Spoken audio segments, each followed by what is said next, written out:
दोस्तों स्वागत है आपका लीगल लॉपीडिया में। और मैं एडवोकेट लिसा ठाकुर आज आपको बताने वाली हूँ लोक अदालत के बारे में कि लोक अदालत क्या होती है, कैसे लगती है, इसका उद्देश्य क्या होता है, इसकी स्थापना कैसे हुई, इसके फ़ायदे क्या होते हैं, इसके नुकसान क्या होते हैं, और सबसे इम्पॉर्टेंट बात, लोक अदालत में आप अपने ट्रैफिक चालान को माफ़ कैसे करवा सकते हैं। तो चलिए शुरू करते हैं। दोस्तों लोक अदालत में ट्रैफिक चालान को कैसे माफ़ करवा सकते हैं ये हम जानेंगे, लेकिन इससे पहले हमारा ये जानना जरूरी है कि लोक अदालत क्या होती है और ये कब लगने वाली है। तो चलिए शुरू करते हैं। दोस्तों जैसा कि सबसे पहले क्वेश्चन हमारा, लोक अदालत किसे कहते हैं। दोस्तों लोक अदालत ये मान लीजिए कि जैसा यहाँ पर ना फैसले नहीं होते, किसी भी केस के यहाँ फैसले नहीं किए जाते, यहाँ पे समझौते किए जाते हैं। जैसा कि आप सब लोग जानते हैं कि लोक अदालत का मतलब होता है लोगों का न्यायालय। ठीक है, लोक अदालत में छोटे मोटे अपराध आते हैं, जैसे कि किसी ने बाल खींच दिए तो उस पर कंप्लेंट हो गई, एफआईआर हो गई, वो केस करने के कह रहा है, तो जज क्या करेगा, उसको लोक अदालत में लगवा देगा समझौते के लिए। आपने किसी के साथ हाथापाई कर ली, किसी के साथ मारपीट कर दी, किसी का सर फूट गया, ज़्यादा चोट नहीं आई, बस खून आ गया, इतना सा खुरंट बन गया, तो वो भाई मैं केस करूँगा, मेरे को हर्जाना चाहिए, मेरे को मुआवजा चाहिए, इसे जेल कराओ।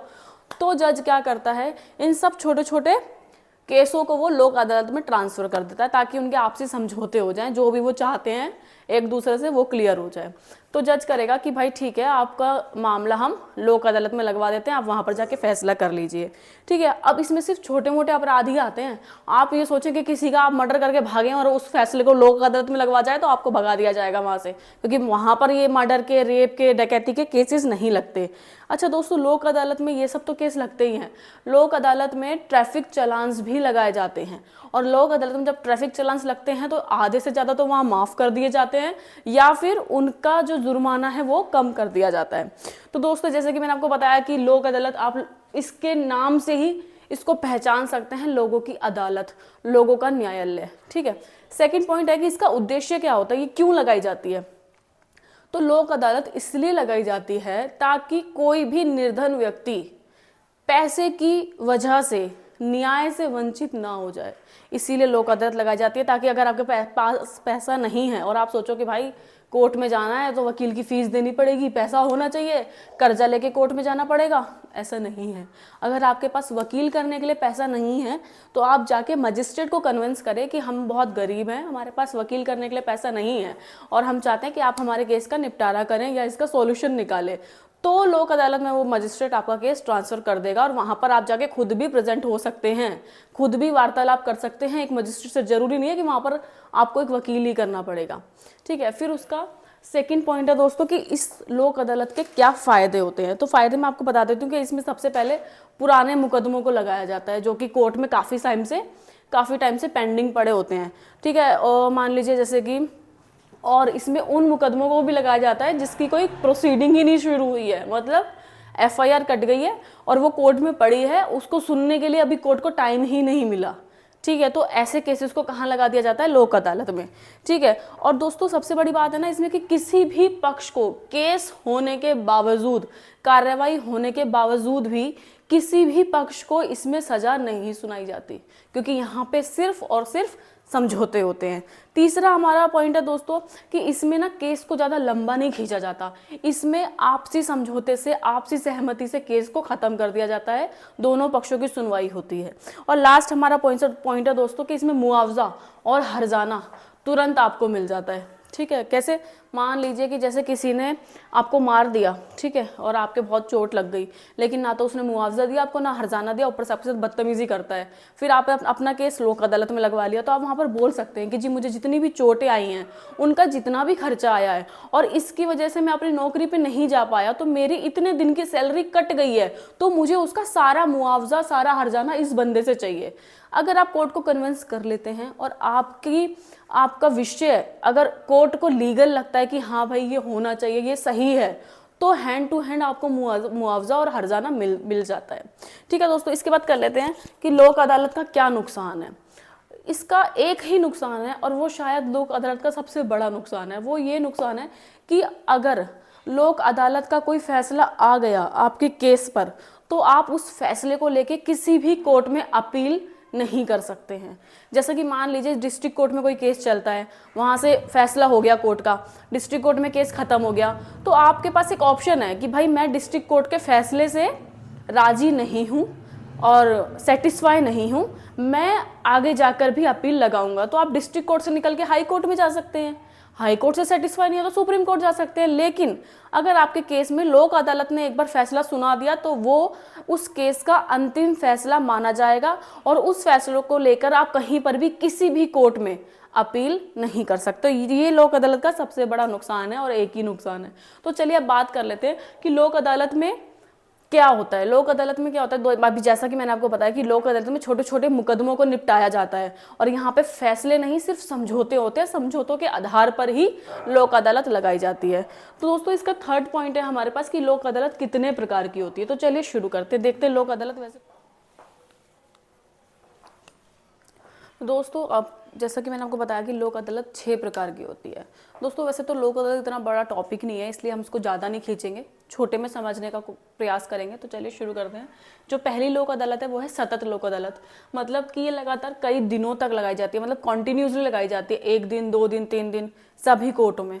दूसरा हमारा मोबाइल लोक अदालत। ये लोक अदालत मोबाइल फ़ोन के द्वारा लगाई जाती है, ठीक है। उसमें आपको किसी जूम मीटिंग में कर लिया जाएगा या फिर ऑफिशियल वेबसाइट पे जाकर आप कुछ भी फॉर्म भर सकते हो, जो भी आपकी प्रॉब्लम है ये मोबाइल के द्वारा आप घर बैठ के भी फेस कर सकते हो।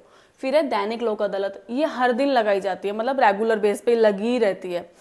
फिर चौथी है हमारी राष्ट्रीय स्तर की लोक अदालत। ये है जैसे कि ये नाम से ही शो करा राष्ट्रीय स्तर, जब कोई बड़ा केस आता है किसी स्पेशल पर्सन का तब ये लोक अदालत उनके केसेस के लिए लगाई जाती है। क्योंकि देखो सलमान खान के भी ट्रैफिक चालान होते होंगे ना, नहीं होते होंगे, कभी कभी उनको भी कुछ टकराई जाता होगा पागल पुलिस वाला जो उनका ट्रैफिक चालान कर देता होगा, जो बहुत खुददार व्यक्ति होगा, समझ रहे हो ना। तो ये उन लोगों के लिए लगाई जाती है। मेगा लोक अदालत ये सभी अदालतों में सिर्फ एक बार लगती है, ठीक है। और फिर लास्ट है हमारी स्थायी लोक अदालत। अब देखो इन सभी लोक अदालत में से जो ध्यान देने वाली लोक अदालत है, जो आपके फायदे की है, वो है स्थायी लोक अदालत, ठीक है। ये लोक अदालत समय के अंतराल पर लगती रहती है, मतलब जब जब इसकी जरूरत होती है, 3 महीने बाद, 2 महीने बाद, 6 महीने बाद, साल में कई बार लग जाती है। जब भी ऐसा लगे कि अब लगानी चाहिए तो ये लग जाती है, जिसे स्थायी लोक अदालत कहा जाता है। अब इस लोक अदालत में क्या क्या आता है, मतलब किस किस चीज़ की कैटेगरी आती है। ये स्थायी लोक अदालत दोस्तों ऐसी होती है जिसमें आप जो दैनिक चीज़ों का यूज़ कर रहे हो ना, जैसे अस्पताल हो गए, स्कूल हो गए, परिवहन से जुड़ी कोई प्रॉब्लम हो गई, इन सभी के केसेस किस में आते हैं, लोक अदालत में आते हैं। जैसे आप अस्पताल में गए, वहाँ पर आपके साथ कुछ छीना झपटी हो गई, लड़ाई झगड़ा हो गया स्टाफ से या डॉक्टर से, तो ये केस कहाँ लग जाएगा, छोटा मोटा लोक अदालत में लग जाएगा समझौते के लिए। तो ये लोक अदालत में क्या आते हैं, ये सारे परिवहन, अस्पताल और चालान के केसेस, ठीक है। तो अब हम बात करेंगे दोस्तों कि लोक अदालत में आप अपना चालान कैसे माफ़ करवा सकते हैं। तो चलते हैं अपने नेक्स्ट टॉपिक की तरफ। तो मैं आपको बताना चाहूँगी कि जब आपका चालान होता है तो सबसे पहले चालान चाहे किसी भी चीज़ का हो, स्पीड का हो या फिर रूल ब्रेक का हो या रेड लाइट का हो, किसी का भी हो, हेलमेट का हो, तो वो सबसे पहले जाता है कोर्ट में, मजिस्ट्रेट के पास, ठीक है। अगर आप वहाँ पर अपना चालान पे कर देते हो तो ठीक है, लेकिन अगर आपका चालान जैसे 10,000 का हो गया और आप कैपेबल नहीं हो, ठीक है, तो आप वहाँ पर जाकर मजिस्ट्रेट से बोल सकते हो कि जज साहब आप मेरे चालान को लोक अदालत में लगवा दें, आपकी बड़ी मेहरबानी होगी। तो जज साहब क्या करेंगे, आपके चालान को लोक अदालत में शिफ्ट कर देंगे। अब इतना ही काम नहीं है, वहाँ पर जाने के लिए बाद आपको और भी चीज़ें ध्यान रखनी है। जैसे मान लीजिए लोक अदालत में आप चले गए, चालान लग गया, लोक अदालत जब लगेगी आपको उसका 1 दिन पहले, तो पहले कोर्ट से टोकन लेके आना पड़ेगा, एक तरह से नंबर आपका, ठीक है। 1 दिन पहले जाके टोकन नंबर लेके आना पड़ेगा। फिर अगले दिन जब आप जाएंगे तो आपको वहाँ पर अपनी स्लिप जमा करानी पड़ेगी। फिर आपको वहाँ पर वेट करना पड़ेगा कि आपका नंबर कब आएगा, कब आवाज़ लगेगी कोर्ट में। और दोस्तों आवाज़, इस बात का आपको बेहद खास ध्यान रखना है कि आवाज़ आपके नाम से नहीं लगती है। जब आपका ट्रैफिक चालान होता है तो आवाज़ आपके गाड़ी के नंबर प्लेट के 4 अंकों से लगती है। जैसे मान लीजिए आपका नंबर प्लेट है 0122, तो आपकी आवाज़ लगेगी 0122 के नाम से। तो आपको अपनी गाड़ी के नंबर पे ध्यान देना है। तो फिर जब आपकी आवाज़ लगेगी आप वहाँ पर मजिस्ट्रेट के सामने पेश हो जाइए।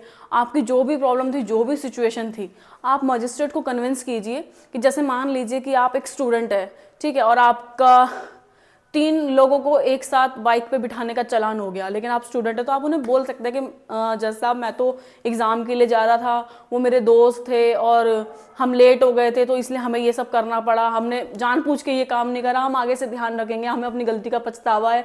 मतलब ऐसे ऐसे कुछ वर्ड्स बोल के आप मजिस्ट्रेट को कन्विंस कर सकते हैं। इस बेस पर आपका चालान माफ़ भी हो सकता है, और अगर माफ़ नहीं होगा तो दोस्तों आपका चालान तो डेफिनेटली कम ज़रूर हो जाएगा। तो दोस्तों आज की वीडियो में सिर्फ इतना ही। कल फिर मिलेंगे एक नए टॉपिक टॉपिक है, जब तक लीगल लॉपीडिया को फॉलो करें। और सबसे बड़ी इन्फॉर्मेशन दोस्तों आज मैं आपको देने वाली हूँ कि लोक अदालत 2024 में कब लगने वाली है। दोस्तों लोक अदालत 2024 में फरवरी के महीने में 11 फरवरी को लगेगी, फिर 21 मई को लगेगी, फिर 9 सितंबर को लगेगी और फिर 9 दिसंबर को लगेगी। तो दोस्तों आज की वीडियो में सिर्फ इतना ही। कल फिर मिलेंगे एक नए टॉपिक के साथ, जब तक लीगल लॉपीडिया को फॉलो करें। Thank you.